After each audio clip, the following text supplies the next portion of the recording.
ಎಲ್ರಿಗೂ ನಮಸ್ಕಾರ. ಬೆಳಿಗ್ಗೆ ತಿಂಡಿಗೆ ಅಂತ ಹೇಳ್ಬಿಟ್ಟು ಇಡ್ಲಿನ ಮಾಡ್ಕೊಂಡಿದ್ದೆ. ಈಗ ಚಳಿ ಇರೋದ್ರಿಂದ ಹಿಟ್ಟು ಅಷ್ಟಾಗಿ ಉಬ್ಬೋದಿಲ್ಲ. ಅದರಿಂದ ಸ್ವಲ್ಪ ಬೇಗನೆ ನಾರ್ಮಲ್ ಡೇಸಲ್ಲಿ ಯಾವ ರೀತಿ ರುಬ್ತಿದ್ದೆ ಅದಕ್ಕಿಂತ ಮುಂಚಿತವಾಗಿಯೇ ರುಬ್ಬಿ ಇಟ್ಟಿದ್ದೆ. ಈಗ ಸ್ವಲ್ಪ ಇಡ್ಲಿ ಮಾಡೋಷ್ಟು ಉಬ್ಬಿತ್ತು. ಇನ್ನು ಬೆಳಿಗ್ಗೆ ನನ್ನ ಮಗಳು ಸ್ಕೂಲ್ಗೆ 7:15 ಹೋಗ್ತಾಳೆ. ಅದಕ್ಕೆ ಅವಳಿಗೋಸ್ಕರ ಅಂತ ಹೇಳ್ಬಿಟ್ಟು ಇಡ್ಲಿ ಸೆಟ್ಟಲ್ಲಿ ಏನು ಮಾಡಲಿಲ್ಲ, ಈ ರೀತಿ ಬೌಲ್ಗೆ ಸ್ವಲ್ಪ ಎಣ್ಣೆನ ಸವರ್ಬಿಟ್ಟು ಈ ಥರ ಮಾಡ್ಕೊಂಡಿದ್ದೀನಿ. ಅಂದರೆ ಇವತ್ತು ಅವಳಿಗೆ ಲಂಚ್ ಕೂಡ ಇರಲಿಲ್ಲ, ಬರೀ ಇಲ್ಲಿ ಬೆಳಿಗ್ಗೆ ತಿಂಡಿ ತಿನ್ಕೊಂಡು ಸ್ನ್ಯಾಕ್ಸ್ ಅಷ್ಟೇ ತೊಗೊಂಡೋಗಿದ್ದು.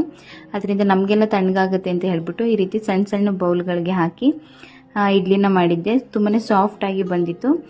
ನಿಮಗೂ ಕೂಡ ಯೂಸ್ ಆದರೆ ಒಂದ್ಸಲ ಟ್ರೈ ಮಾಡಿ, ಖಂಡಿತ ತುಂಬ ಚೆನ್ನಾಗಿ ಬರುತ್ತೆ. ಈ ರೀತಿ ಕಡಿಮೆ ಕ್ವಾಂಟಿಟಿ ಮಾಡ್ಕೋತೀನಿ ಅಂದರೆ ಈ ರೀತಿ ಬೌಲ್ಗೆ ಹಾಕ್ಬಿಟ್ಟು ಮಾಡ್ಕೋಬೋದು. ಇನ್ನು ಇಡ್ಲಿ ಜೊತೆಗೆ ಅವಳಿಗೆ ಸಾಂಬಾರು ಇತ್ತು, ಅದನ್ನೇ ಬಿಸಿ ಮಾಡಿಕೊಟ್ಟೆ.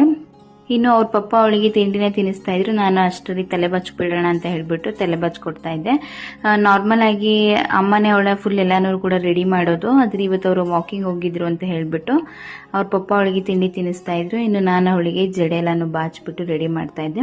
ಇನ್ನು ಅವಳು ಸ್ಕೂಲ್ಗೆ ಹೋದ್ಮೇಲೆ ಮಾಮೂಲಿ ಮಾರ್ನಿಂಗ್ ರೋಟೀನ್ ಏನಿರುತ್ತೆ ಮನೆಯೆಲ್ಲಾನು ಕೂಡ ಕ್ಲೀನ್ ಮಾಡಿಕೊಂಡು ಕಸ ಎಲ್ಲಾನು ಗುಡಿಸ್ಕೊಂಡು ಆ ಥರ ಎಲ್ಲ ಕ್ಲೀನಿಂಗ್ ಎಲ್ಲಾನು ಮುಗಿಸ್ಕೊಂಡೆ. ಸ್ವಲ್ಪ ಹೊರಗಡೆ ಹೋಗೋದಿತ್ತು, ಅದರಿಂದ ಎಲ್ಲಾನು ಕೂಡ ಮುಗಿಸ್ಕೊಂಡು ತಿಂಡಿನೂ ಮಾಡಿಕೊಂಡು ಅದಾದಮೇಲೆ ರೆಡಿಯಾಗಿ ಹೊರಗಡೆ ಹೋಗೋದಿತ್ತು.